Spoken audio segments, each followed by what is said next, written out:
Hello friends, और कैसे हैं आप सभी लोग। आज का जो वीडियो है ये पॉलिटेक्निक के सेकंड सेमेस्टर एग्ज़ाम के लिए है। आज के इस वीडियो में हम BMW के पहले चैप्टर से कुछ इंपॉर्टेंट क्वेश्चन लेकर आए हैं। तो चलिए दोस्तों, वीडियो शुरू करने से पहले मैं आपको बताना चाहूँगा कि अगर आप तक अभी ने हमारे चैनल को सब्सक्राइब नहीं किया है तो प्लीज़ चैनल को सब्सक्राइब कर लीजिए और बेल आइकन को भी प्रेस कर लीजिए, जिससे हमारी लेटेस्ट वीडियो आपको सबसे पहले मिले। तो चलिए दोस्तों, वीडियो शुरू करते हैं। तो पहला क्वेश्चन है BMW के पहले चैप्टर से, ऊष्मागतिकी से आप क्या समझते हैं। ऊर्जा ऊष्मागतिकी की भौतिक वह शाखा है जिसके अंतर्गत ऊष्मा और ताप की अभिधारणा एवं ऊष्मीय ऊर्जा व अन्य प्रकार की ऊर्जाओं के पारस्परिक रूपांतरण की विवेचना की जाती है। इसको हम ऐसे भी कह सकते हैं, ऊष्मागतिकी एक स्थूल विज्ञान है क्योंकि यह पदार्थ की आणविक संरचना पर विचार न करके उसकी स्थूल प्रकृति पर विचार करती है। ऊष्मागतिकी ऊष्मा एवं यांत्रिक कार्य के पारस्परिक संबंध का वर्णन भी करती है। तो चलिए दोस्तों, अपने दूसरे क्वेश्चन की तरफ बढ़ते हैं। तो दोस्तों, सेकंड क्वेश्चन, ऊष्मागतिकी निकाय वह निकाय जिसकी अवस्था को दाब अथवा आयतन तथा ताप से परिभाषित किया जा सके ऊष्मागतिकी निकाय कहलाता है। उदाहरण, किसी सिलेंडर में बंद गैस एक ऊष्मागतिकी निकाय है। राशियों दाब, आयतन तथा ताप को ऊष्मागतिकी चर कहते हैं। दोस्तों, ऊष्मागतिकी निकाय तो ये हिंदी में लिखा ही है, परंतु थर्मोडायनेमिक सिस्टम इसको भी एक बार इंग्लिश में पढ़ लीजिएगा, क्योंकि कभी कभी एग्ज़ाम में ऐसा होता है कि एग्ज़ाम में थर्मोडायनेमिक सिस्टम हिंदी में लिखा आता है, ऊष्मागतिकी निकाय लिखा ही नहीं आता।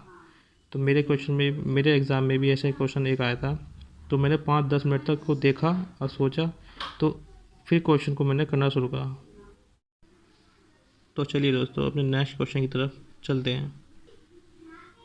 तो दोस्तों, नेक्स्ट क्वेश्चन ये आता है, बंद निकाय क्लोज्ड सिस्टम किसे कहते हैं। थर्मोडायनेमिक सिस्टम का एक ये भाग है, यदि निकाय की सीमा के अंदर द्रव्यमान स्थिर रहे और ऊर्जा का अंतरण हो तो ऐसे निकाय को बंद निकाय कहते हैं।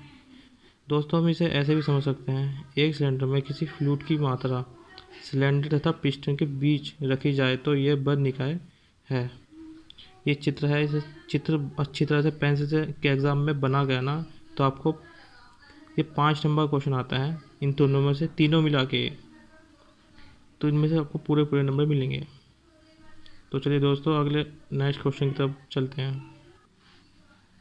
तो नेक्स्ट क्वेश्चन आता है, खुला निकाय ओपन सिस्टम। दोस्तों, इसको एक बार इंग्लिश में जरूर पढ़ लीजिएगा, क्योंकि इंग्लिश में एग्ज़ाम में इंग्लिश की बहुत ज़रूरत है। इंग्लिश में जो है ना, एग्ज़ाम में जो पेपर बनाता है वो इंग्लिश में ही हिंदी में इंग्लिश को ना हिंदी में ही लिख देता है। जैसे ओपन सिस्टम लिखा है तो हिंदी में लिख देगा ओपन सिस्टम। तो आप सोचेंगे यार ओपन सिस्टम कहाँ से आ गया ये। तो इसलिए मैं कहता हूँ कि मेरे साथ ही कई बार हुआ है, तो इसको एक बार ओपन सिस्टम इंग्लिश में भी पढ़ लीजिएगा। तो दोस्तों, इसकी डेफिनेशन ऐसी है, यदि द्रव्यमान तथा ऊर्जा दोनों की निकाय की सीमा के आर पार जा सके तो ऐसे निकाय को खुला निकाय कहते हैं। यानी कि बंद निकाय में तो ऊर्जा का अंतरण होता है, इसमें ऊर्जा तथा द्रव्यमान का दोनों का ही आदान प्रदान होता है, मतलब कि दोनों ही आर पार आ जा सकते हैं, इसलिए खुला निकाय कहते हैं।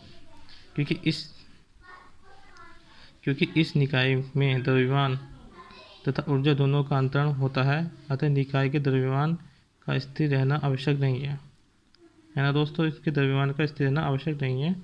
यदि निकाय की सीमा के आर पार द्रव्यमान तथा ऊर्जा दोनों का अंतरण न हो तो उसे विक्षुमन निकाय कहते हैं।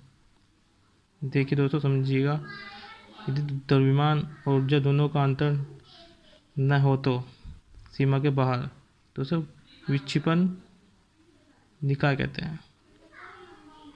तो चलिए दोस्तों, अपने नेक्स्ट क्वेश्चन की तरफ चलते हैं। तो दोस्तों, लास्ट क्वेश्चन ये आता है, पारंपरिक ऊर्जा स्रोत और गैर पारंपरिक ऊर्जा स्रोत।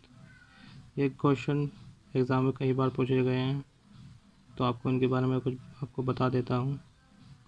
पारंपरिक ऊर्जा स्रोत।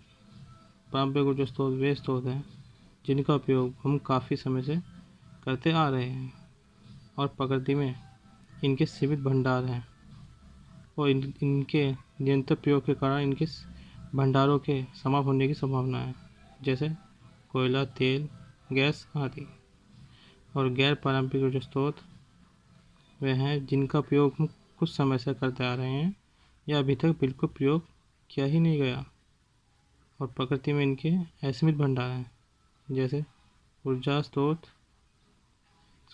सौर ऊर्जा स्रोत और ज्वार ऊर्जा स्रोत आदि। दोस्तों वीडियो बस ये यहीं तक ही था।